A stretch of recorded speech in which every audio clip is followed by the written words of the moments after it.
On est ravis ce soir d'accueillir Charles-Henri Tachon. Vous avez normalement commencé votre exercice 2 qui est celui le plus important du semestre, qui parle de logement collectif sur une parcelle parisienne. J'ai à côté de moi donc un architecte qui a construit déjà plusieurs opérations à Paris, qui a eu l'équerre d'argent pour l'une d'entre elles. Voilà, qui a créé son agence il y a 20 ans, non, un peu plus que 20 ans, et qui va vous parler de logement à travers son expérience et aussi peut-être en élargissant sur sa formation et puis ses recherches. Parce que ce qui est très important, c'est qu'il est à la fois tributaire d'une formation qui lui a fait travailler le logement d'une certaine manière, et ce qui est très appréciable dans son travail, c'est qu'il est toujours dans la recherche d'une spatialité de grande qualité et d'usage renouvelé suivant les modes de vie avec lesquels on agit aujourd'hui. Donc voilà, je lui laisse la parole et s'il vous plaît, silence.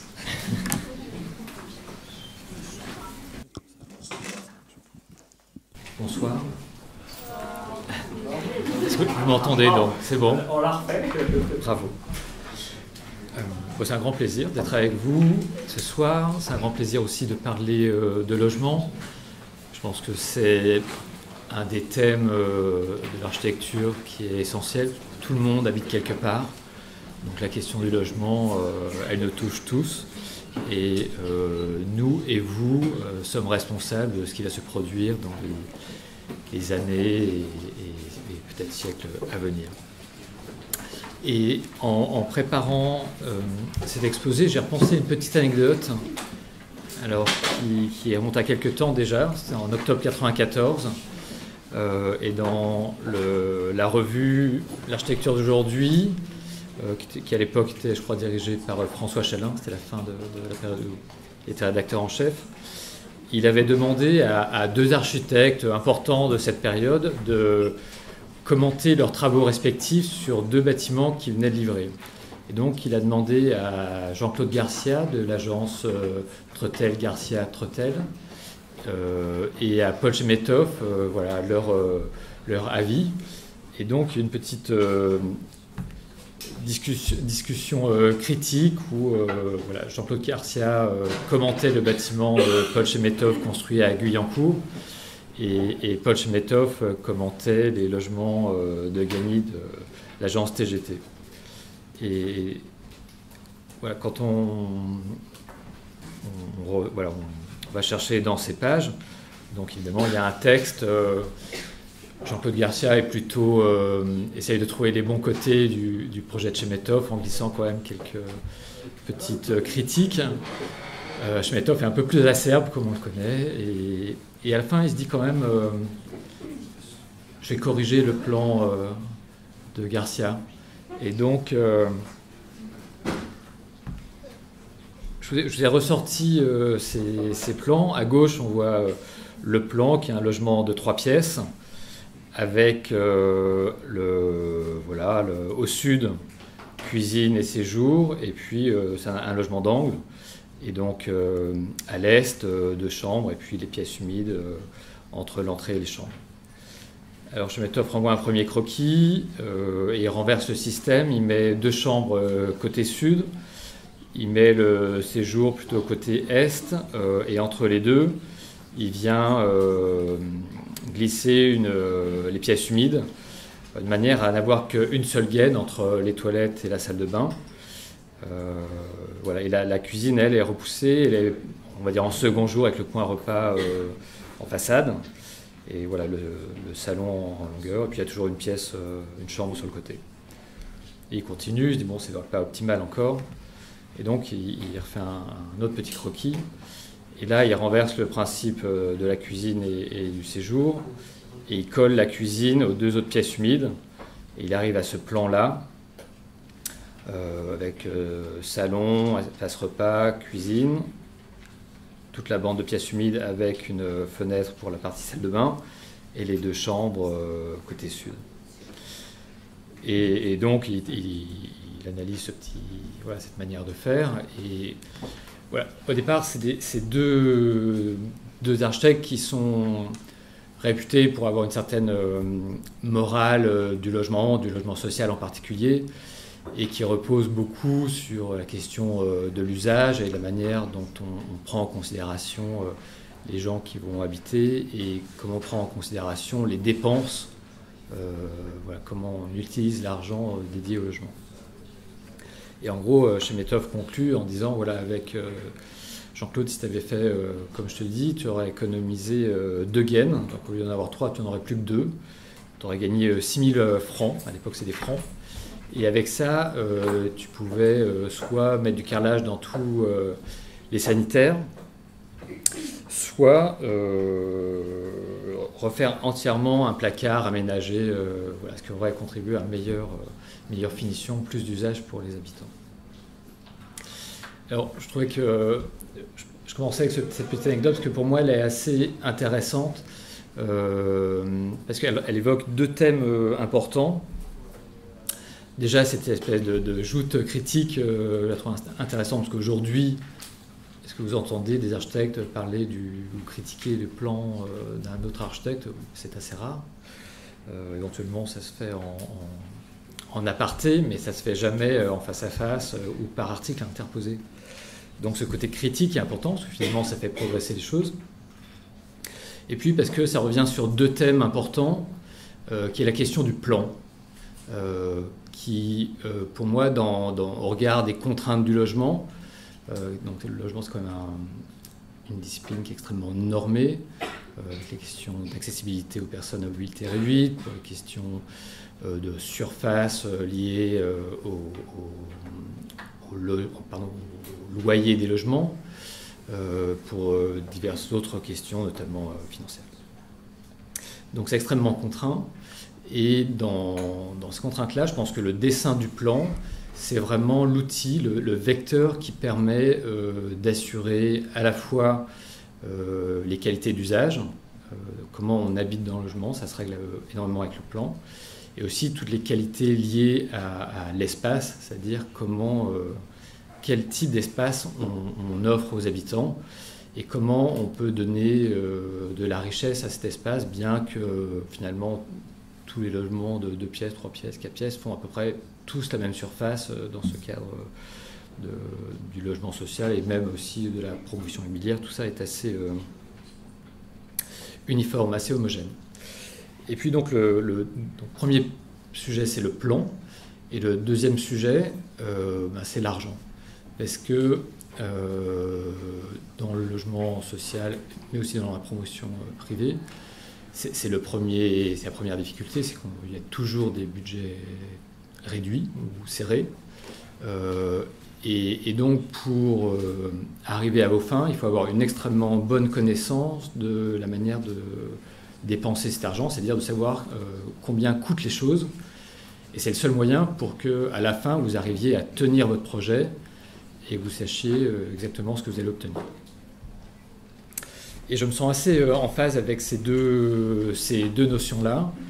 Et donc j'essaie de vous montrer comment, dans le travail qu'on mène à l'agence, on réfléchit à cette question du plan. Je parlerai peut-être moins de la question de l'argent, mais en tout cas de la question du plan. Et alors,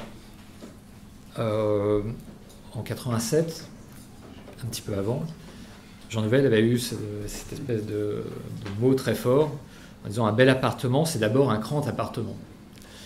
Et ça s'est trouvé, et c'était à l'époque où il construisait Nemosus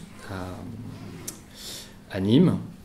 C'est un bâtiment qui a, où les logements, là ici en triplex, ont ce plan un peu particulier qui repose en gros sur une sorte d'espace multifonctionnel qui fait salon, cuisine, salle à manger, éventuellement même parfois l'entrée. Et c'est une sorte de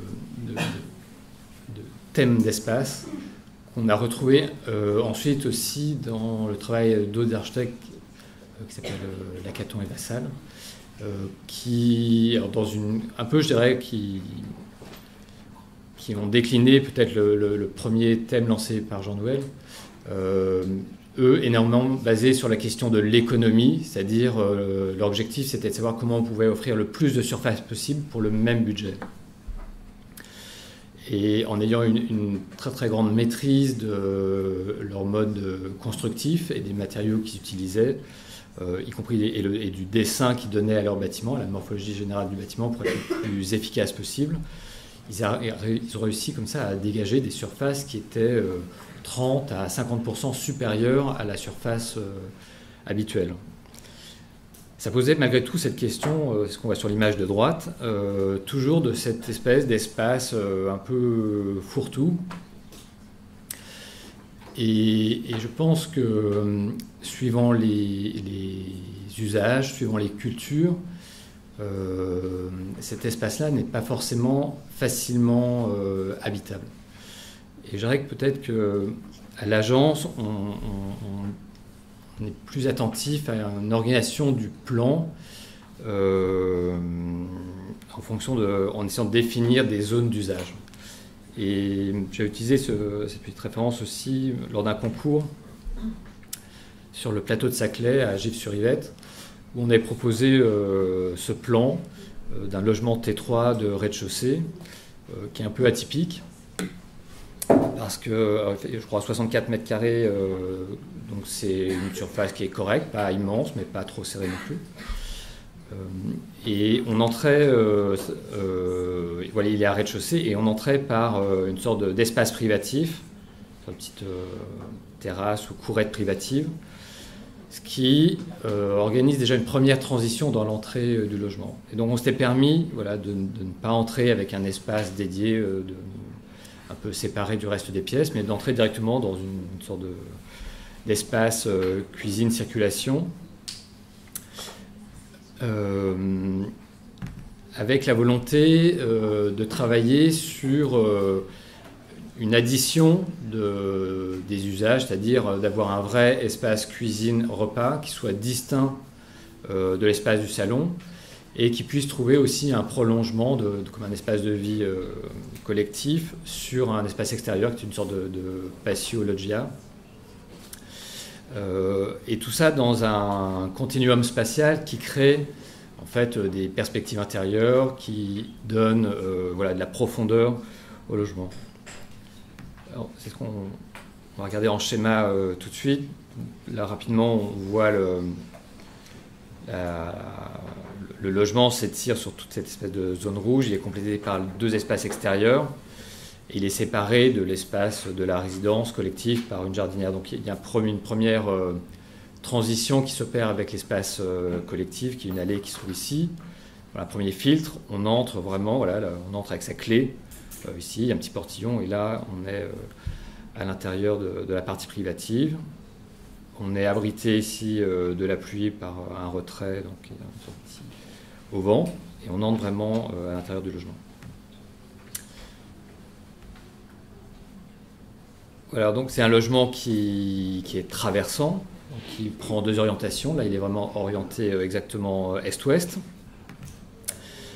Qui dit deux orientations opposées, dit facilité pour ventiler, surtout, enfin, que ce soit nord-sud ou est-ouest, voilà, chaque fois, c'est un moyen très simple de créer un courant d'air. Et voilà, l'été, c'est quand même la solution de base pour essayer de rafraîchir les logements. C'est aussi un plan qui permet, voilà, de créer des sortes de diagonales intérieures, c'est-à-dire le fait d'avoir des vues qui se prolongent d'une pièce à une autre, ou bien sur deux espaces ouverts, comme on le voyait, entre espace cuisine et espace salon, mais aussi entre le salon et la chambre lorsque la porte est ouverte. Donc, voilà, on a une vraie succession de plans qui se créent et qui créent de la profondeur. Et puis on a une vraie distance que quand vous êtes sur votre terrasse, vous pouvez voir jusqu'au fond de la chambre et vous retrouvez avec quasiment pas loin de 20 mètres de profondeur qui vous appartient, qui est votre logement à vous. Voilà, et tout ce travail-là, il est aussi lié à la manière de gérer les circulations à l'intérieur, c'est-à-dire comment on va meubler cet espace. Comme je disais au départ, c'est un peu atypique le fait de ne pas rentrer dans une entrée un peu séparée. Souvent, on aime quand même bien avoir un petit endroit qui... voilà, lorsqu'on pousse la porte d'entrée, on n'est pas directement sur l'intimité des gens. Là, on considérait que c'était l'espace de transition en amont qu'il faisait. Mais ensuite, voilà, ce qui est important, c'est que lorsqu'on circule, quand on va chercher la distribution des différentes pièces, c'est qu'on ne traverse pas de manière contrainte les différents espaces. Ainsi, on voit que la cuisine, voilà, on l'allonge par le côté. On peut toujours avoir la table bien positionnée au centre, ça fonctionne. On ne tourne pas autour, on n'est pas obligé de la repousser pour que ça fonctionne. Et de la même manière, on traverse le salon pour aller desservir la dernière chambre, mais on longe voilà, le côté salle de bain et toilette. Et l'espace de salon, c'est vraiment un espace, on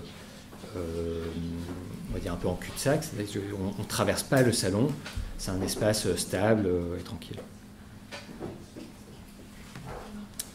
Voilà, et donc toujours ce travail de continuum spatial entre les usages les plus collectifs du logement. Alors, ça, c'était un petit exemple pour évoquer voilà, cette espèce de question de l'usage, de comment, suivant la perception de chacun, de chaque architecte, il y a des modalités de dessin de plan qui engendrent des usages et comment on peut prendre position là-dessus. En parallèle, je voulais vous présenter quelques références assez variées de sortes de bâtiments un peu voilà, qui comptent dans mon panthéon des espaces ou des édifices que je trouve particulièrement intéressants. Alors déjà, je trouve, voilà, on est à Paris, la question de l'immeuble haussmannien et de l'appartement haussmannien. Je pense qu'elle reste très, très juste et dans l'actualité. Il y a eu beaucoup, après le Covid, il y a eu beaucoup d'échanges dans l'actualité et les journalistes ont beaucoup posé la question aux architectes si, avec cette prise de conscience de vivre beaucoup à l'intérieur de chez soi, ça changeait l'approche du logement. Je pense que pour moi, non, ça ne change pas vraiment. Que tout ce qu'on défendait avant le Covid, c'est ce qu'on propose toujours aujourd'hui, c'est ce qui correspond aux attentes qu'on a exprimées. Un bon logement post-Covid, c'est un bon logement d'avant-Covid aussi, c'est-à-dire que c'est un logement qui est capable de recevoir une vie familiale avec différents usages et qui sait s'adapter à cette vie-là. Et quand on regarde l'appartement haussmannien, alors là, c'est un plan un peu type. Il y en a qui sont un peu plus contraints, parce que parfois on va chercher la cuisine un peu au fond du couloir, ce qui n'est pas forcément tout à fait adapté à notre vie contemporaine, où je pense que le rapport cuisine-salon demande plus de proximité. Mais néanmoins, on voit que voilà, le plan haussmannien qui jouait avec cette espèce de séquence ou de pièces de réception, ou ici... salle à manger, salon et chambre, avec une sorte de combo comme ça, de 3 pièces un peu nobles, et qui s'ouvre le long de la façade, là où on a le balcon filant, avec un jeu voilà, de double circulation, où les pièces sont distribuées à la fois par l'espace central, mais aussi par la façade. Eh bien, ça apporte énormément de qualité et de richesse au quotidien, puisqu'on peut multiplier les parcours, et on peut aussi attribuer facilement une fonction à une pièce et puis en changer si on a envie. Finalement, il y a une forme de neutralité dans ce plan qui le rend extrêmement évolutif. Et je pense qu'aujourd'hui, c'est une vraie qualité. Et puis, c'est aussi... voilà, les appartements haussmanniens sont très souvent traversants et donc bénéficient... d'une ventilation facilitée. Il y a souvent de la lumière naturelle dans les cuisines et les salles de bain, quand bien même c'est par des petites courades comme on le voit ici. Et donc, même s'il y a quelques écarts avec peut-être notre logement idéal aujourd'hui, pour un logement qui a un siècle et demi, je pense qu'il fonctionne encore très bien. Après, voilà, un de mes grands regrets, c'est que l'immeuble villa n'ait pas été construit. Parce que c'est peut-être une des plus belles propositions qu'on puisse faire pour le logement collectif. En gros, c'est de superposer des maisons individuelles les unes sur les autres et que chacun ait sa maison avec un petit morceau de jardin. Tout ça en vivant voilà, dans une métropole, dans une ville, avec voilà, à la fois les avantages de la vie collective, mais aussi tous les avantages du logement individuel, et qui passe beaucoup par la qualité de l'espace extérieur et d'un vrai rapport à l'intimité. Voilà, je trouve que quand on voit ces petits croquis, c'est rien, il n'y a pas d'image de synthèse, il n'y a pas de choses très sophistiquées, mais on voit la vie voilà, qui se développe dans ces loggias en double hauteur. Il y aurait quelqu'un qui l'a fait d'une autre manière, c'est Charles Correa à Mumbai, dans une sorte de tour assez étonnante. Et quand alors là, je vais évoquer la question du plan, mais la question de la coupe dans ce bâtiment, elle est magnifique. Alors le plan est très sophistiqué, mais la coupe aussi. Et on voit comment il alterne des jeux de demi-niveau pour ou bien retrouver, voilà, en bas c'est plutôt un jeu de demi-niveau pour retrouver après une loggia avec des grandes hauteurs, ou bien dans le logement au-dessus, la jaune. Là, il intercale deux niveaux et il retrouve aussi des loggias en double hauteur. Et c'est ce qui fait certainement toute la différence avec un appartement en simplex, avec une loggia avec 2,50 m sous plafond. C'est que voilà, là, on a vraiment le sentiment qu'on vit à l'extérieur. En plus, là, vous vivez un peu dans le ciel, donc c'est une proposition qui est assez étonnante. Bon, ce sont des logements très luxueux, hein, mais voilà, si on laissait le choix de choisir un logement dans le monde, peut-être que c'est celui-là que je choisirais. Voilà, il y a aussi un travail que j'ai toujours trouvé extrêmement intéressant, ce travail mené par Yves Lion et François Leclerc, voilà, au cours des années 80, avec une réflexion sur l'organisation du logement et sur l'organisation des fonctions dans le logement. Et ils ont essayé à un moment de renverser les habitudes en repoussant les pièces humides en façade, en faisant une sorte de double façade qui accueille les fonctions. Là, on le voit ici de cuisine, il y a les toilettes, il y a un petit coin bureau ici.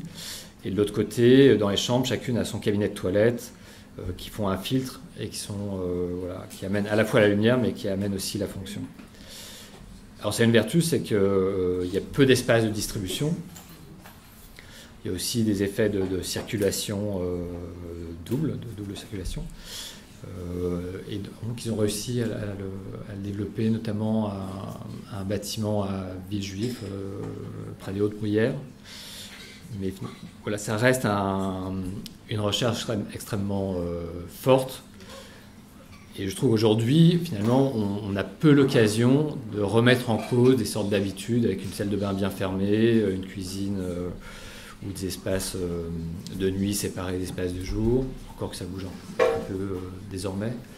Mais tout est assez normé. Alors là, on voit que les normes d'accessibilité aux personnes à mobilité réduite n'étaient pas intégrées. Mais ouais, ça reste un travail extrêmement fort. Et je dirais que entre ce travail-là, le travail mené par Jean Nouvel et l'Hackathon Lassalle, je trouve qu'il n'y a pas eu d'avancée typologique très prégnante ces dernières années. Voilà, et je termine avec ce plan, un plan de Philippe Gazeau pour les logements qu'il a construits, qui est François Mauriac dans le 13e, à côté de la Grande Bibliothèque, qui est un plan assez intéressant, parce que finalement c'est un peu une déclinaison contemporaine de l'appartement haussmannien. Si on regarde voilà, ce plan là, donc il y a 5 pièces, si je ne me trompe pas, ou 4 pièces. il réinterprète finalement l'enchaînement des pièces de réception, mais ici il vient y intercaler une cuisine. Et on se retrouve avec ce triptyque cuisine, séjour, chambre qui fonctionne ensemble en façade et qui permet d'avoir cette circulation le long de la façade, qui permet aussi, là il y a une petite subtilité, c'est qu'on retrouve même une vue latérale, ce qui approfondit encore le sentiment d'espace. Et puis on retrouve ces dispositifs de circulation multiple qui apportent un vrai plus dans le logement. Il suffit de voir des enfants dans ce type de configuration, ils vont tourner tout autour toute la journée et c'est assez efficace. C'est un logement qui est traversant et puis avec cette qualité aussi particulière, c'est que juste quand vous poussez la porte d'entrée, vous avez une vue sur un extérieur, vous avez de lumière immédiatement et je trouve que ce plan est particulièrement réussi. Et donc quelques vues intérieures où il a d'ailleurs joué, on va voir, sur les matériaux, puisqu'il vient réaliser une bande en parquet le long de la façade qui est d'une teinte différente du reste du sol des pièces, et il vient le doubler aussi avec une sous-face en plafond aussi en bois. Et donc on voit cet effet où il essaye de mettre en évidence très fortement cette circulation le long de la façade et de jouer sur cet espace très, très étiré. Et on voit juste l'effet d'avoir une fenêtre d'angle bien située. Alors voilà, toutes ces choses, c'est un peu, on les a un peu en mémoire à l'agence et après, nous, il faut qu'on travaille. Donc je présentais trois projets. Un des premiers projets qu'on a réalisé à Paris dans le 18e arrondissement, rue du Nord, c'est sur les pentes de la Goutte d'Or. Et c'était un tout petit bâtiment, c'était 8 logements, 4 ateliers d'artistes et un local d'activité. Donc on est près des voies SNCF, donc c'est le petit îlot là qui avait une particularité. Ça c'était le site avant l'intervention, et donc il fallait ces logements étaient insalubres et donc il fallait les démolir pour reconstruire quelque chose de décent. Donc ça c'est une photo de la réalisation très rapidement, avec un jeu un peu particulier, c'est qu'on était à l'angle de 2 rues avec des gabarits différents. La rue des Poissonniers qui était assez large, qui permettait de monter assez haut, et la rue du Nord, qui était cette rue très étroite, qui pouvait être réduite jusqu'à 4,80 m. Entre cette façade-là et cette façade-là, on a 4,80 m, ce qui est extrêmement réduit. Et donc ça imposait un gabarit beaucoup plus bas, qu'on voit ici. Donc il y a un jeu comme ça d'optimisation du gabarit en fonction de la profondeur dans la rue. Ici, on regarde le plan masse.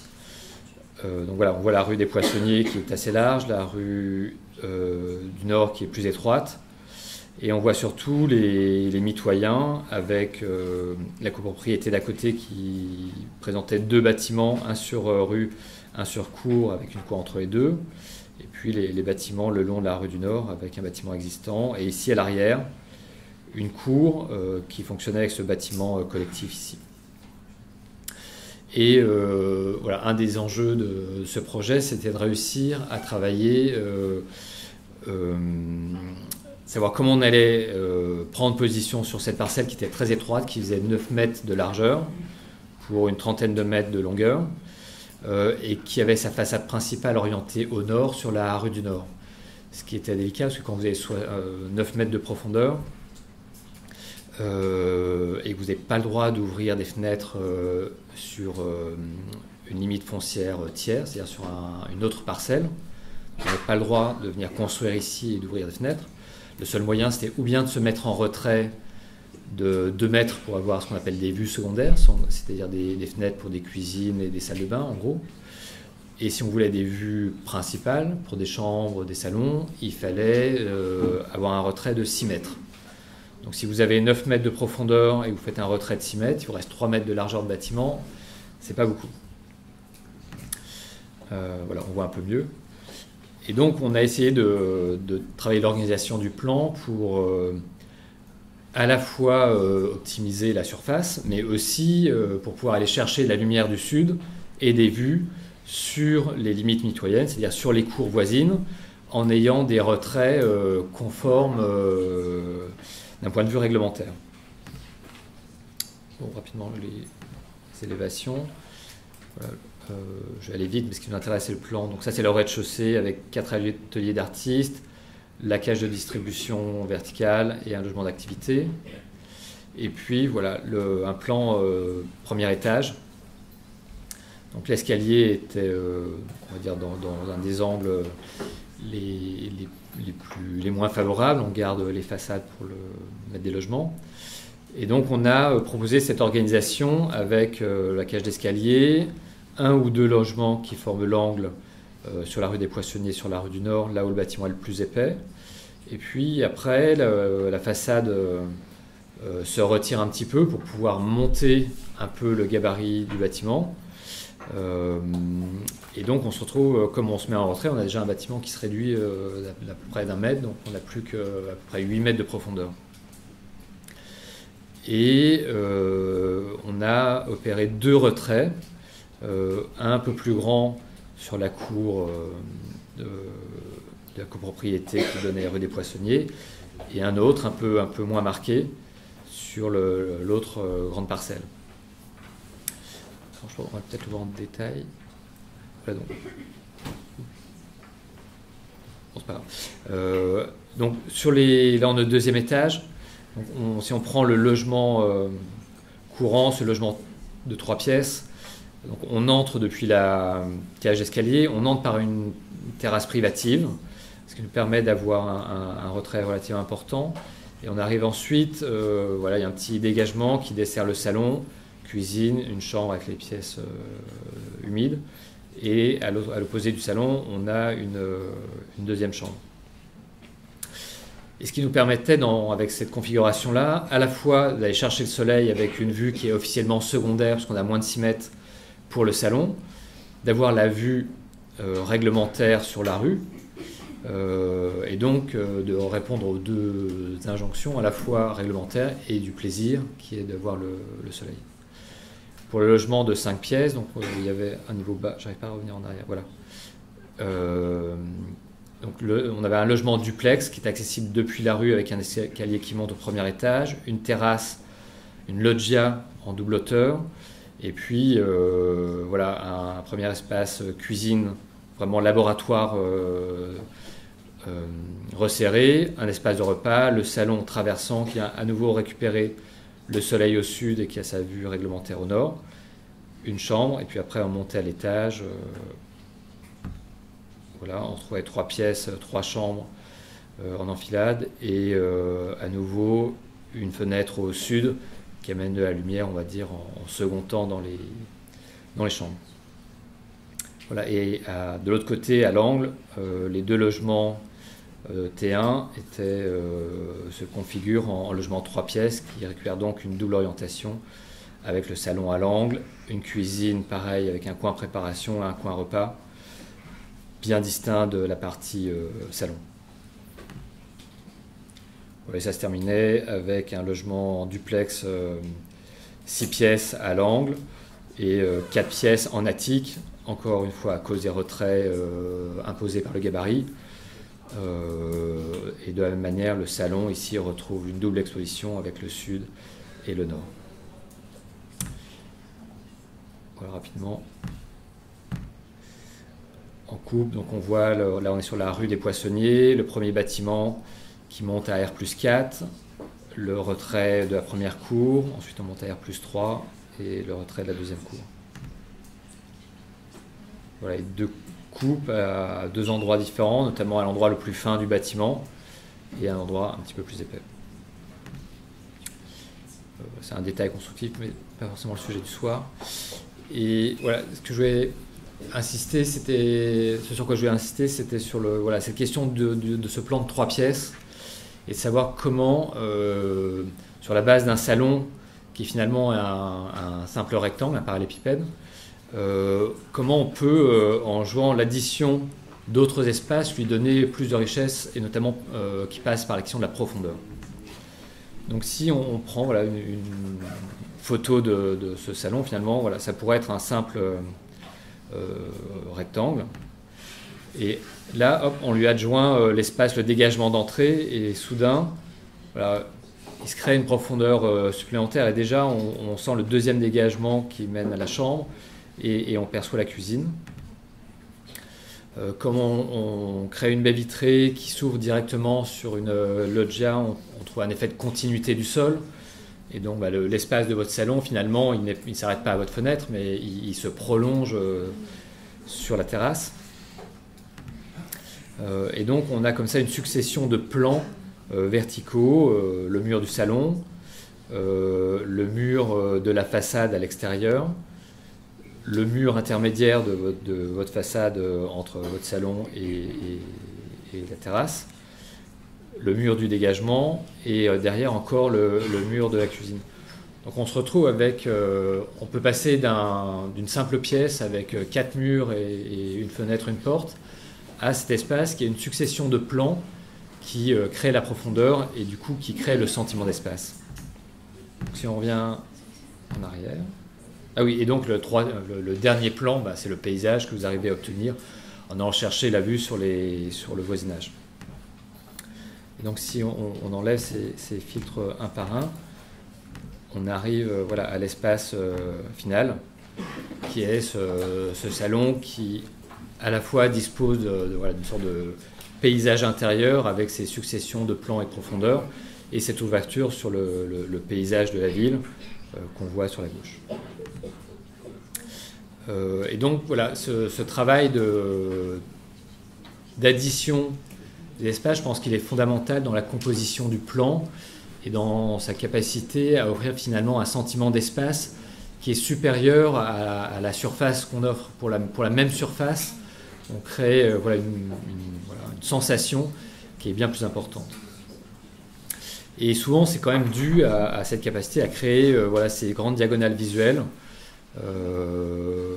Là, on le voit au premier étage, il y avait le corps de bâtiment d'angle était composé de 2 logements, ce qui n'était pas notre choix d'origine. Au départ, c'était un logement de 3 pièces, et au dernier moment, le maître d'ouvrage a demandé à changer l'organisation, le nombre de logements, en créant 2 petits logements.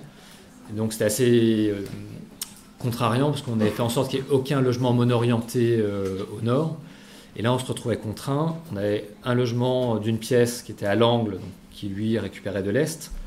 Et on avait un qui était coincé, qui était plein nord. Plein nord avec un bâtiment en face à 4,80 m, ce qui est vraiment très peu. Mais il y avait quand même un petit plus, c'est qu'on arrivait à trouver une fenêtre d'angle. Et un petit peu comme on l'a vu dans le plan de Gazo, qui est Mauriac, voilà, on voit cette petite fenêtre. Et je ne sais pas si vous voyez sur la photo, mais il y a un rayon de soleil, quand même, à un moment, simplement de récupérer un tout petit retour sur une façade exposée. Ça amène voilà, une lumière beaucoup plus dynamique, et surtout, ça offre aussi un point de vue latéral sur la rue. Et vous n'avez plus simplement dans votre quotidien la vue d'un bâtiment qui est une façade pleine à 4,80 m devant vous, mais vous avez toute la profondeur de la rue du Nord qui s'ouvre à vous. Et donc c'est c'est un tout petit dispositif, mais je pense qu'il y a un impact extrêmement fort dans la manière de vivre de cet appartement. Et voilà, et on voit les espaces intérieurs où finalement avec voilà, cette diagonale là entre le salon et le coin cuisine, voilà, on a une vue frontale, et puis on sent l'espace de la cuisine qui est sur la droite. Et ouais, je pense que ça donne une vraie richesse, et surtout il y a aussi un travail sur les proportions pour faire en sorte qu'on puisse installer une table dans cet espace de cuisine et donner un maximum de place dans le reste de l'espace de vie pour le salon. Voilà, on voit en zoom l'effet de la petite c'est la fenêtre qui s'ouvre. Voilà, l'autre logement, T1, donc dans l'autre angle, bon, lui, il bénéficiait d'une très grande fenêtre d'angle, donc voilà, il y avait moins de difficultés. Rapidement, quelques vues comme ça qui expliquent aussi les compositions de plans. Le 5 pièces dont je vous parlais, qui était en duplex. Donc là, on voit les vues avec, lorsqu'on est dans le salon, la multiplicité des points de vue. À la fois, on peut voir dehors, au sud. On voit la transparence ici sur l'entrée de l'appartement avec la loggia. On sent l'espace de repas qui glisse sur la droite. Et puis, on voit en même temps la vue sur la rue, pardon. Et donc on se retrouve comme ça avec une très très grande richesse de propositions dans un seul espace. Voilà, ça c'est la vue frontale sur le voisin. Ça c'est la vue de la loggia qui elle aussi est traversante, à la fois ouverte sur la rue et sur le jardin. Et là c'est une vue côté jardin du voisin, depuis le salon. Et dans la loggia, finalement, on gagne l'arbre du voisin, parce que soudain, il vous appartient aussi. Voilà l'espace de repas. Voilà, encore la double hauteur. Voilà, je ne vais pas vous décliner tous les plans, mais voilà, pour expliquer qu'on y a une sorte de récurrence dans ces choix où on retrouve, on essaye de retrouver ces systèmes où quand on positionne la porte de la chambre le long de la façade, on se retrouve dans le principe haussmannien où on crée de la profondeur. C'est ce qu'on voit sur cette photo. Et finalement, quand on est dans son salon, là, on a presque une fenêtre en plus dans le salon. Ah, pardon. Ça, c'est la terrasse qui donne sur la rue. Et ça, c'est le logement 6 pièces à l'angle. Et voilà, où on trouve cet enchaînement entre l'espace de repas qui est ici, séparé vraiment du coin préparation et qui s'ouvre sur la partie salon qu'on voit là.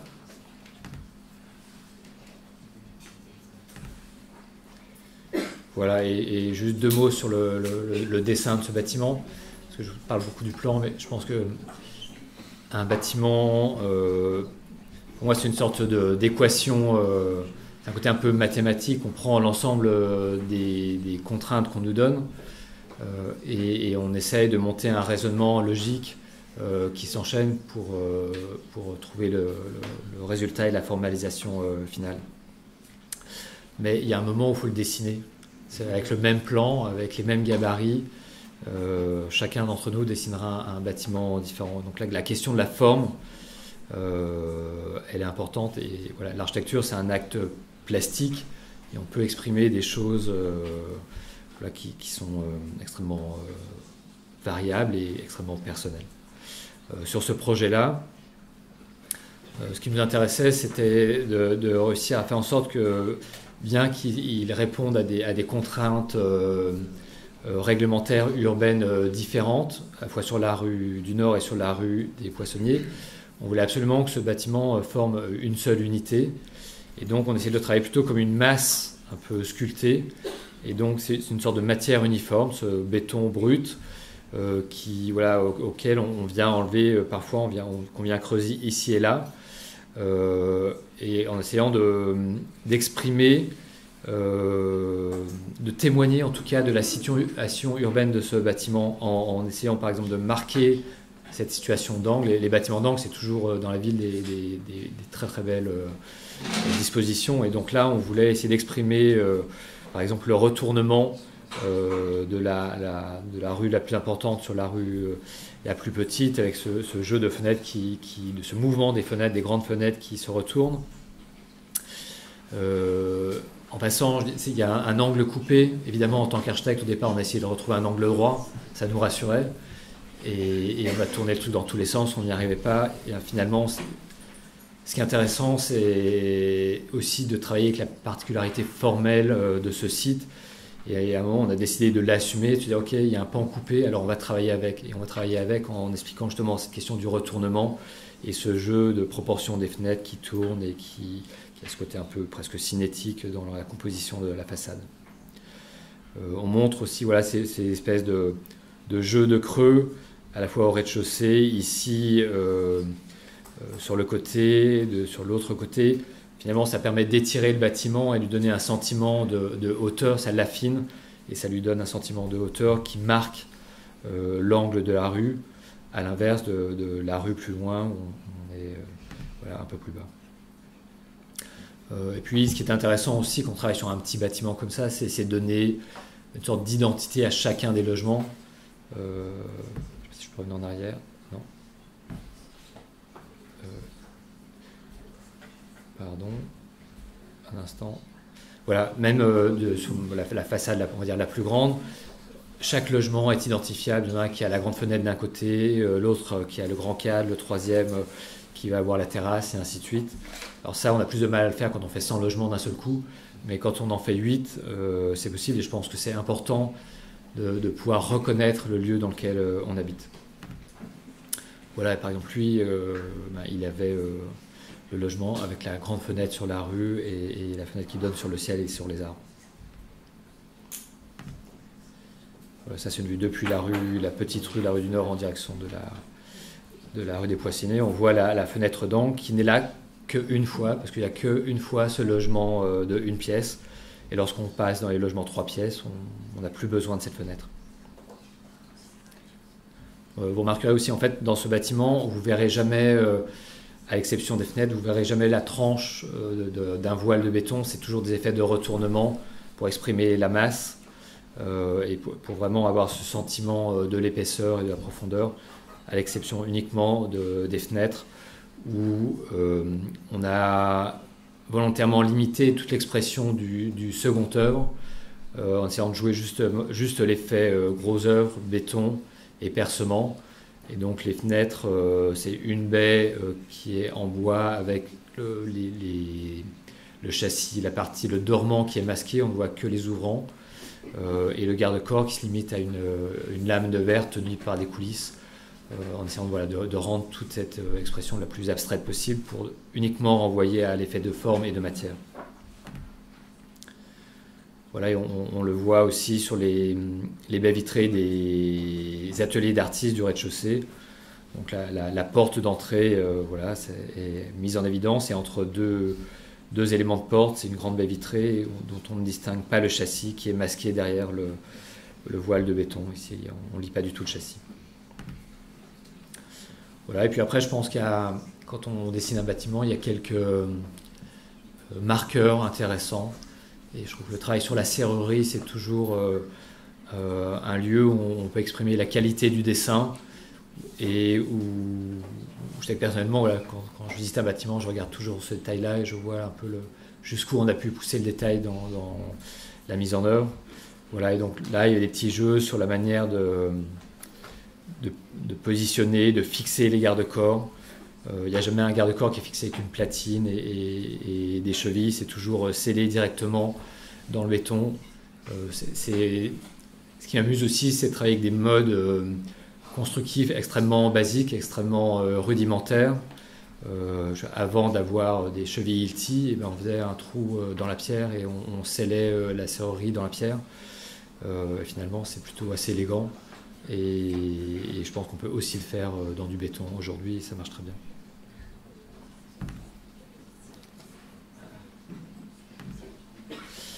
Voilà. Un deuxième bâtiment qui se trouve à Paris dans le 12e arrondissement. Donc c'est aussi un petit bâtiment de 22 logements et un local d'activité. Ça entrait dans le cadre de la reconversion de la caserne de Reuilly, qui est ce grand ensemble. Donc, qui a été entièrement restructuré, partagé en plusieurs lots, et nous, on a eu la chance d'être sélectionnés pour le plus petit lot de logements, qui était le lot dit B1. Il occupait une situation assez intéressante, parce que la caserne était un lieu qui a toujours été fermé aux Parisiens. C'est d'abord des miroiteries royales, puis des casernes militaires. Et donc cette reconversion allait être la première fois où on allait ouvrir cet îlot aux Parisiens, et on allait pouvoir rentrer et remplacer la place d'Armes au centre par un jardin. Et donc il y a deux nouveaux accès qui ont été créés, en plus de l'entrée d'origine, qui se trouvait entre ces deux pavillons. Une entrée a été créée depuis le boulevard Diderot et une autre entrée a été créée sur la rue de Chaligny. Lorsqu'on a fait la petite anecdote, quand on a visité le site pour la consultation, il y avait cette espèce de petit graffiti écrit sur le mur d'en face « Je suis désespéré car je suis invisible ». Et je trouvais que c'était intéressant parce que pour moi, ça correspondait bien à la thématique de ce projet où la question de la visibilité de ce bâtiment dans son environnement urbain était certainement un des sujets. Parce qu'il devait signaler cette nouvelle entrée dans le site. Alors de manière générale, je pense que le logement, c'est plutôt une sorte de substrat de la ville qui n'a pas vocation à se faire remarquer, c'est plutôt un substrat neutre, et puis après il y a les équipements publics qui viennent faire événement et qui orientent la ville. Là, ici, on est dans une situation un tout petit peu différente, c'est que bien que ce soit un bâtiment de logement, il avait un rôle urbain un peu particulier à jouer pour être cette espèce de rôle un peu de signal dans la rue pour dire, voilà, il y a une nouvelle entrée et on peut aller chercher le parc. Et donc, il fallait trouver la position juste entre la neutralité du logement et cet effet de signal. La rue de Chaligny, ce n'est pas une rue parisienne typique, c'est ni une rue haussmannienne, ni une rue faubourienne. C'est une sorte de rue comme ça où s'accumulent différents bâtiments, une caserne du 19e, des bâtiments d'après-guerre, des laboratoires des années 30. Voilà, c'est extrêmement éclectique. Pour autant, dans ces bâtiments, on pouvait remarquer voilà, une présence parfois d'une trame structurelle ou en tout cas d'une expression assez tramée voilà, qui était récurrente. De l'autre côté, on avait les bâtiments existants de la caserne, des bâtiments voilà, extrêmement massifs, extrêmement puissants. Et donc nous, on avait un tout petit bâtiment à construire entre cette rue et ces bâtiments très forts. Et donc là, la proposition qu'on a faite, c'était de faire un bâtiment qui ne soit pas un bâtiment fragile. Il fallait qu'il puisse voilà, être présent, qu'il puisse résister à la puissance des bâtiments existants, qu'il puisse s'inscrire aussi dans le registre de la rue, tout en étant suffisamment présent pour témoigner de la présence d'une nouvelle entrée. Et donc voilà, c'est un bâtiment où on a essayé d'exprimer la trame structurelle en des poteaux et des dalles de béton, avec des éléments de remplissage, ou bien vitrés, ou de béton aussi. Voilà. Et à un moment, on a proposé de faire ce bâtiment en couleur, donc en béton teinté dans la masse, rouge, voilà, cette couleur, clairement, c'est elle qui permettait de jouer le rôle de signal fort dans la rue, mais c'était aussi une couleur qu'on retrouvait sur le site avec voilà, ces bâtiments des années 30. On voit voilà, ces pilastres très marqués. Et donc il y avait un jeu d'écho comme ça qui faisait que ce bâtiment, à la fois, il y avait une présence dans la rue, mais ce n'était pas une présence rapportée, c'était une présence qui venait s'inscrire dans une forme de continuité. Et voilà, on voit un peu les jeux de proportion aussi avec les autres bâtiments juste avant. Alors, ce bâtiment, après, quand on a travaillé en plan, je vais aller sur l'image suivante, pardon, c'était plus ou moins un carré de 16 mètres par 16 mètres, et c'était pas un bâtiment pris entre deux mitoyens, comme c'est le cas pour votre cas d'étude, je crois. Là, c'est un bâtiment à 4 façades, avec un plan quasiment carré, ce qui est assez rare dans Paris, ce qui est assez rare pour un bâtiment en général, et assez rare dans Paris. Et donc on s'est dit, on va essayer de jouer avec ce thème-là, du carré, et on va redécouper ce carré pour essayer de développer une typologie qui soit en relation avec cette forme de plan. Et qui va essayer de jouer avec ces 4 façades particulières. Et dans le cahier des charges de Paris Habitat, qui était notre maître d'ouvrage, il y avait des demandes pour des salons qui feraient 21 mètres carrés, des cuisines plus ou moins 9 mètres carrés, une chambre, la chambre la plus importante de 12 mètres carrés. Et on s'aperçoit quand on travaille avec ces surfaces-là, on se retrouve avec 9 mètres carrés pour une cuisine, C'est grand, mais c'est pas vraiment une cuisine dînatoire. Donc ça occupe beaucoup de place, mais on ne peut pas vraiment l'exploiter au mieux. Et le salon 21 mètres carrés, lorsque vous avez mis un canapé et aussi une table de repas, tout ça est un peu coincé. Et donc on s'est dit peut-être, un peu à l'image du plan haussmannien, on pourrait travailler sur un plan neutre par case. Si on prend l'addition des 3 surfaces 21 plus 9 plus 12, ça nous donnait une somme qu'on pourrait répartir en 3 surfaces égales de 14 mètres carrés. Et donc on a essayé de travailler sur ce plan en case, et on n'a pas réussi. Ça ne marchait pas. Et donc je vous renvoie au travail de Sophie Delay, qui elle a réussi à le faire, avec non pas une trame de 4 mètres, mais une trame de 3 mètres 60, qui vous donne, je crois, un 13 mètres et quelques au carré par pièce. Et c'est un travail très intéressant. Mais nous, on n'a pas réussi. Et on a quand même travaillé sur la mise au point d'un autre plan, qui est un plan en croix, plus particulièrement sur ce logement de 4 pièces, avec un double système de distribution. Voilà, si on regarde un peu plus propre. Donc c'est un logement qui est assez serré, 4 pièces de 78 mètres carrés, c'est pas colossal. Et il profite d'une situation d'angle, donc finalement il a une triple exposition, donc il a vraiment un côté traversant est-ouest et en plus il s'ouvre au nord. Il y a ce jeu de double circulation, soit on entre, la porte d'entrée est ici et on vient distribuer latéralement une chambre, ou bien les pièces humides, une autre chambre, ou bien on entre et on a le salon, la cuisine, et puis il y a en pièce commandée, il y a une chambre d'angle, où on peut aussi passer d'une pièce à une autre le long des façades. C'était pas forcément un plan facile à accepter pour le maître d'ouvrage. Ça n'a rien de nouveau. Oui, c'est des dispositions qu'on retrouve à la fois dans le bâtiment haussmannien, mais qu'on a retrouvé dans pas mal de logements aussi d'après-guerre, où il y a eu quand même tout un travail sur les recherches typologiques.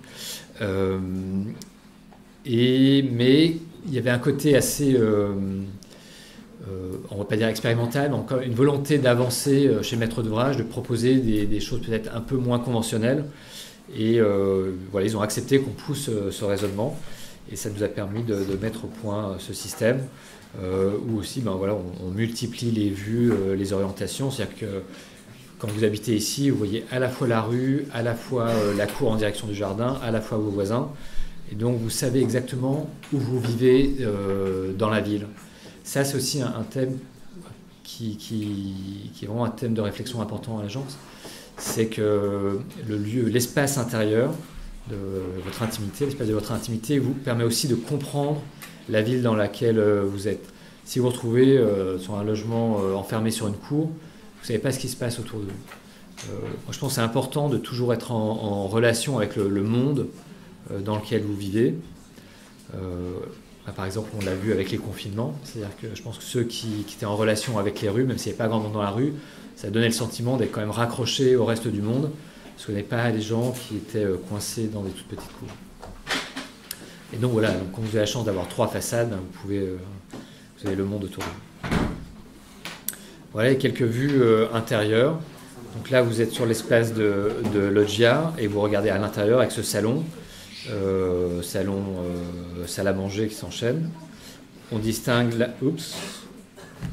la cuisine qui est juste derrière ce mur-là, et puis la porte ouverte entre la cuisine et la chambre, et on voit toute la profondeur du traversant. Donc c'est pareil, là vous avez plus de 16 mètres de profondeur visuelle. Je pense que vous pouvez faire le calcul chez vous, c'est pas très souvent qu'on a 16 mètres dans un regard intérieur. Et autant de fenêtres. Et on avait la possibilité aussi de prolonger cet espace par une loggia qui est orientée plein ouest.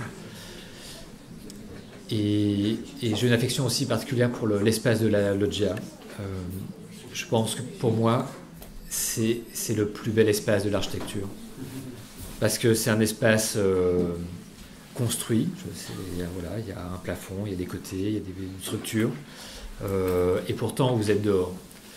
Et voilà, peut-être c'est l'espace le plus primitif qu'on puisse réaliser. C'est juste l'abri et qui à la fois vous protège, mais à la fois vous laisse en relation avec les éléments. Et c'est aussi une recherche aussi importante dans ce qu'on fait à l'agence, c'est essayer de toujours rester au plus près des éléments, au plus près de l'air, de l'eau, du vent, de sentir que voilà, on n'est pas nulle part. On vit sur une planète et près de la nature. Et on essaye de limiter au maximum les filtres entre l'espace intérieur et la nature. Alors c'est un peu compliqué parce qu'aujourd'hui, les questions thermiques nous poussent à créer des manteaux toujours plus complexes entre l'espace intérieur et l'espace extérieur. Et même l'idéal, c'est de quasiment pas avoir de contact, même pas avoir d'air qui passe entre l'intérieur de votre logement et l'extérieur sans que cet air soit contrôlé. Et donc ça pose une vraie question un peu plus fondamentale sur voilà, quelle est notre relation à la nature, quelle est notre relation aux éléments. J'ai pas de solution, mais on essaye de travailler sur cette réduction de cette limite, sur cette réduction de cette couche intermédiaire.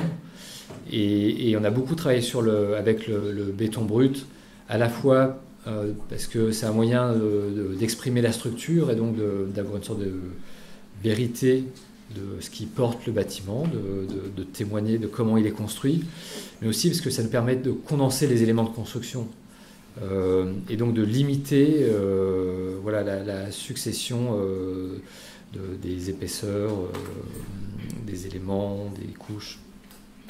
Aujourd'hui, c'est plus compliqué puisque voilà, la nécessité à la fois d'économiser du carbone, parce que le béton est très consommateur, une empreinte carbone très forte, et c'est aussi un très bon transmetteur du froid. Mais il faut trouver des moyens de répondre à ces différentes attentes, tout en ayant une réponse architecturale intéressante. Voilà, une vue, je reviens sur l'intérieur. Tout ça, enfin, je parlais de la loggia parce que voilà, c'était un espace voilà, extrêmement simple entre ce côté construction et espace.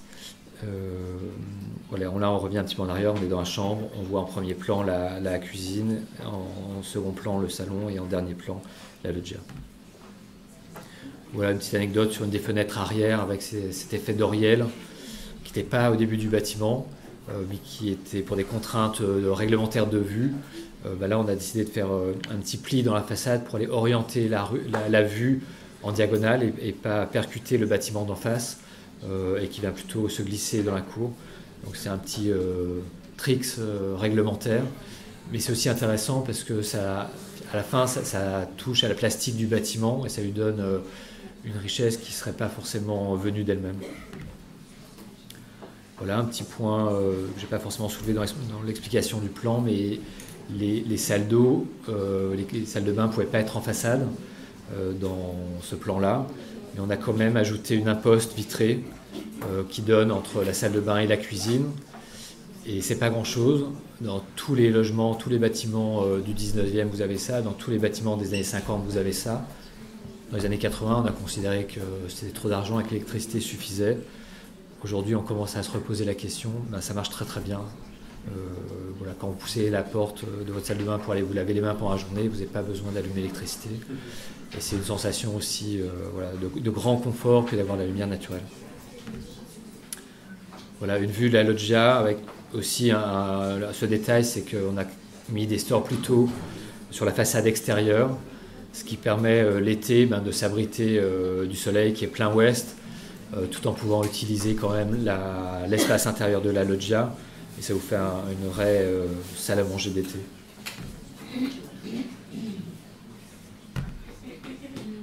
Bon, voilà quelques vues intérieures très rapidement.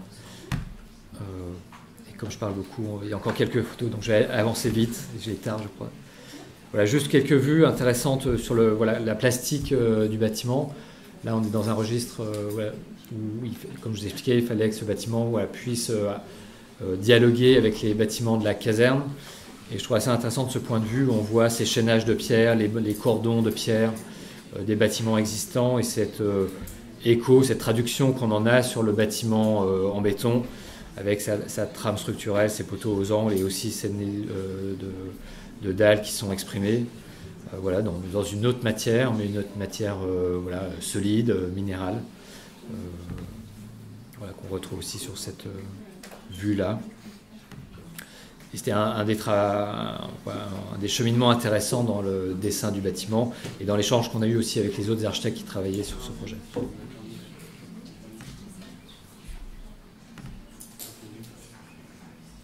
Voilà, on distingue les petits oriels à l'arrière qui ont cherché les vues latérales. Voilà, et cette vue un peu depuis la rue. On voit aussi les échos entre le bâtiment de logement juste à côté. Finalement, il y a des éléments de langage qui se retrouvent, bien que bien qu'on ait une expression totalement voilà, personnelle du bâtiment.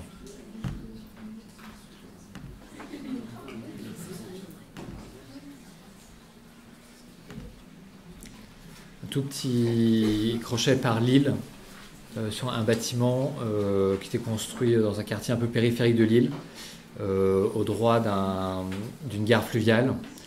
On a la chance de construire le bâtiment juste en face d'une place qui donnait sur cette gare d'eau. Et voilà, donc ça, il y avait 50 logements à construire, plus 4 logements à réhabiliter dans un petit bâtiment qu'on distingue sur le côté. Et c'était pour un maître d'ouvrage privé. Et quand on avait répondu à la consultation, on a dit que ça serait intéressant que tous les logements ne soient pas égaux et qu'il y ait quelques logements d'exception parmi ces logements-là. Voilà, pour offrir une diversité résidentielle, mais aussi, d'une certaine manière, pour créer un peu le désir. Je trouve que c'est intéressant que voilà, tout ne soit pas uniforme et qu'à un moment, on se dise, ah, tiens, le bâtiment qui est là, le logement qui a très grande fenêtre, là, moi j'aimerais bien habiter là. Et peut-être si je reviens en arrière, on distingue là sur donc c'est un bâtiment voilà, assez long, avec des effets de redans. Et il y a 4 logements particuliers qui sont voilà, on est le plan global du bâtiment. Donc c'est des logements qui sont tous traversants, à part quelques monorientés donc sur des petites typologies T2 qui sont ouverts plein ouest sur le bassin. Mais sur les grands logements, on avait cette typologie un peu particulière avec un effet traversant entre la cuisine et le salon. Et dans le salon, on a trouvé des effets de sur-hauteur, comme on va le voir, voilà, donc traversant. Et on a emboîté les logements pour avoir, une fois à l'ouest, une fois à l'est, des salons avec des hauteurs voilà, un peu atypiques pour créer du volume et donner une sensation d'espace, le sentiment d'avoir un logement qui n'est pas le logement de tous les jours. Et je pense que c'est des dessins, des jeux d'emboîtement entre les étages qui sont assez intéressants. Et le logement, c'est aussi ce jeu-là de l'empilement des typologies, d'un Rubik's Cube qu'on construit pour trouver les meilleures configurations possibles et de temps en temps de dépasser le simple empilement de plateaux les uns sur les autres. Un autre bâtiment plutôt gros à Nantes, sur les bords de la Loire. Je vous montre ce bâtiment pour la question du plan, qui est assez atypique. C'est une sorte de plan en épi, parce que notre client voulait vendre bien ses logements et il les vendait mieux si les logements avaient vue sur la Loire. Et dans les différentes propositions qu'on a fait, on a tenté cette chose et une fois qu'il a vu ce plan, il n'a plus voulu en démordre. Et ça nous a un peu coincé parce qu'on l'a un peu lancé comme ça et c'était pas si simple à régler. Mais ça a donné ce plan atypique avec des logements de 3 pièces qui font l'angle, on va dire, l'arrière de cet épi, des logements de 2 pièces latéraux et un logement, ou bien 2 logements de 2 pièces ou un logement de 4 pièces qui fait la proue.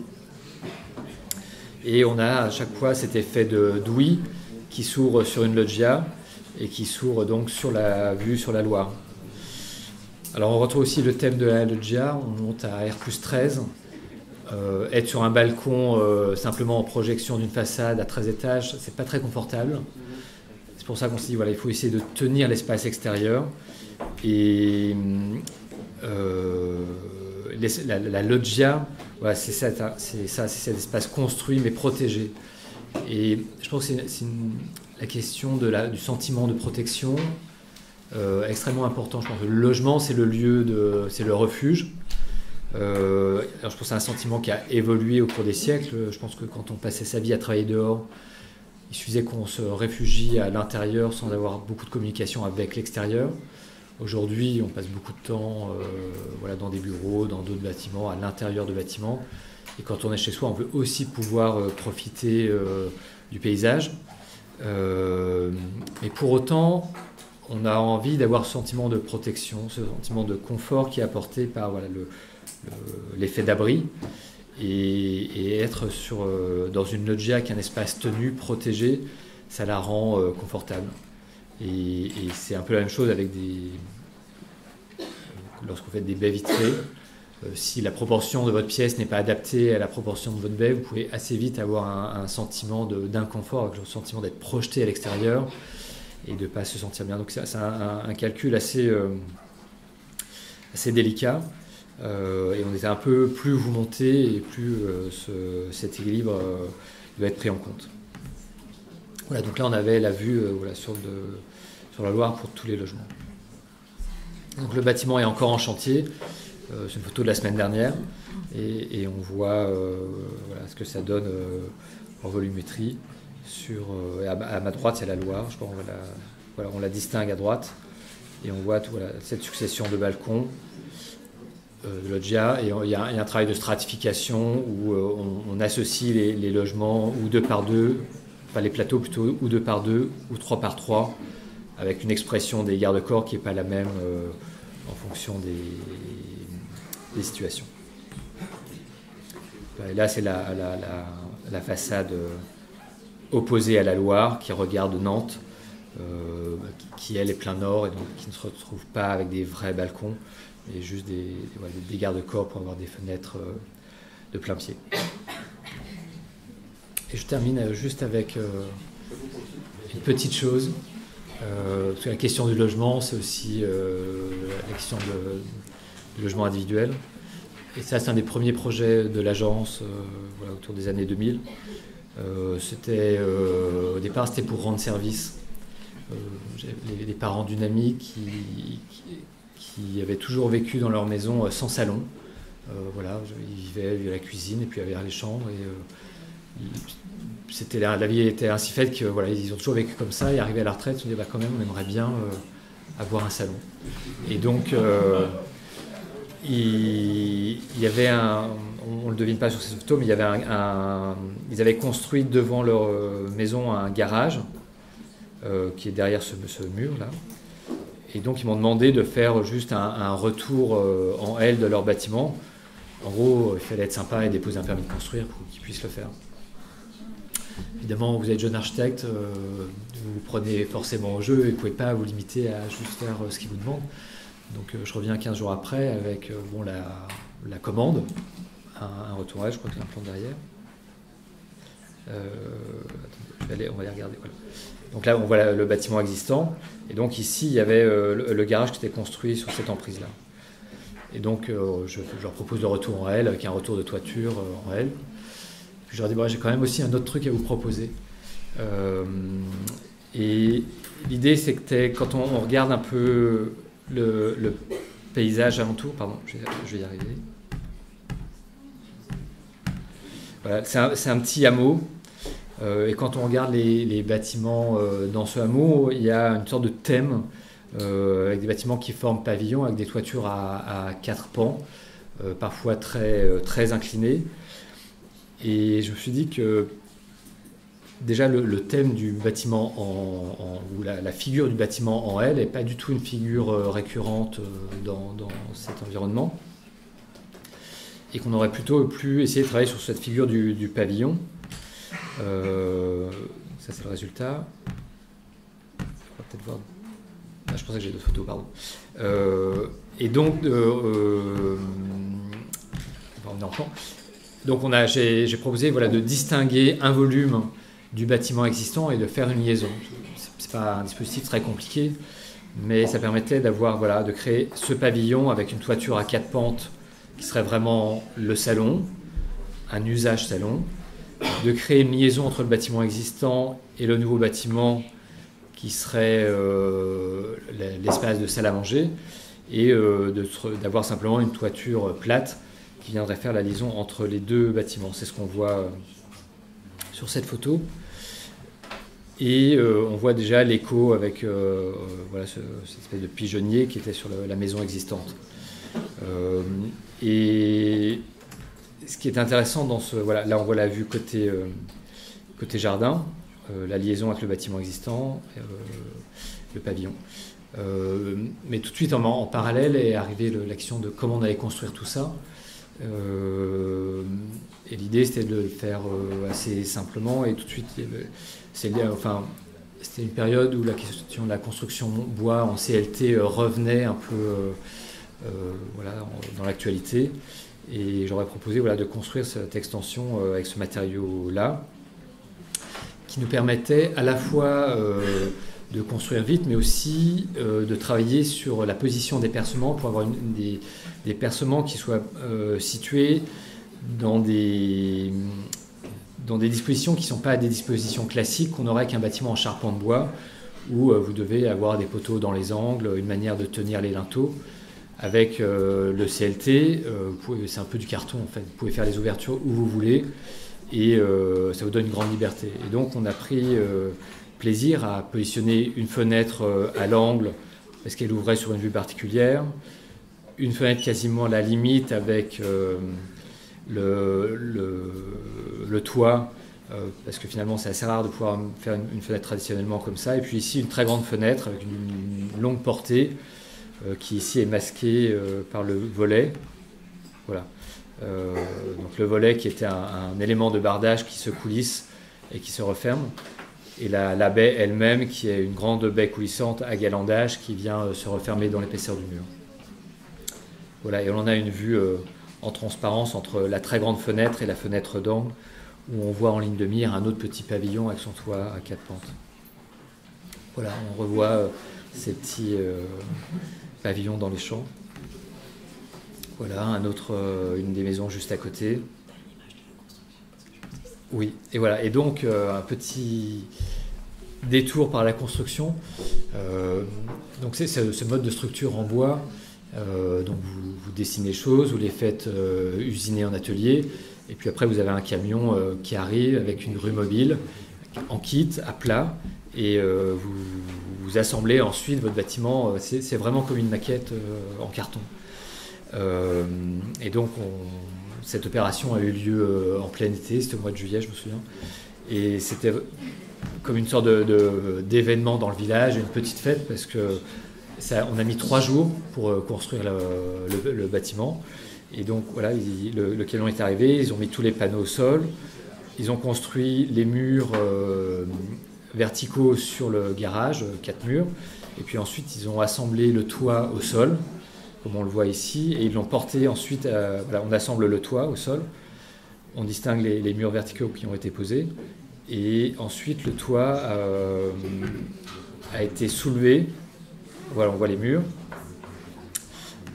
Et voilà, et le toit, donc on a mis l'isolation directement sur le toit pour ne pas revenir, et on est venu porter le chapeau et le poser sur la structure verticale. Et voilà, et ça a duré 2 jours pour faire cette opération-là. Et du coup, c'était vraiment extrêmement festif, parce que quand vous faites un bâtiment traditionnellement en maçonnerie, ça prend beaucoup de temps. Il y a toujours un hiver qui passe par là, vous travaillez dans la gadoue, il fait froid, c'est sale. Là, c'est que du plaisir. C'était qu'un événement voilà, joyeux, efficace, extrêmement plaisant. Voilà, donc ça, c'est les photos juste après, voilà, au bout de 3 jours, les vues intérieures. Et ça, c'est des vues, ça marche tout seul. C'est des vues voilà, après l'aménagement par les propriétaires, quelques temps après. Donc par exemple, c'est le propriétaire qui avait fait lui-même le sol, et de lui-même, il a projeté le dessin de la toiture au sol avec un parquet qui reprend les diagonales de la toiture. Voilà, et là, on voit le jeu sur ces 3 baies. Et c'était aussi assez intéressant de travailler sur ces proportions de baies parce que ça nous permettait à la fois de jouer sur une double lecture dans la perception générale du bâtiment. C'est qu'à la fois, il s'inscrit de manière assez traditionnelle dans les volumétries générales. Et en même temps, il n'y a aucun doute sur le fait qu'il est contemporain puisque la manière dont les ouvertures sont positionnées ne peut répondre qu'à un mode constructif récent. Et ce double degré de lecture m'intéresse beaucoup. Voilà la vue sur le jardin. Voilà la grande baie vitrée. Voilà, et les vues intérieures aménagées avec vraiment la partie salon et la partie repas.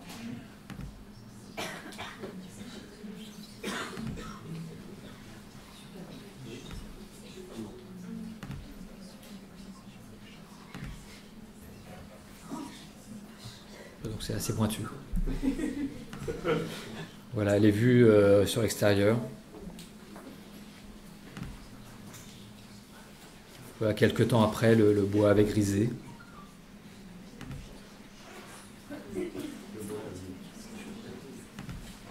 Voilà, et pour terminer, j'aime bien terminer sur cette photo. Parce qu'en fait, je pense que ça... Je vous ai parlé pas mal du plan, un tout petit peu d'argent au début. Je vais peut-être moins parler des questions techniques.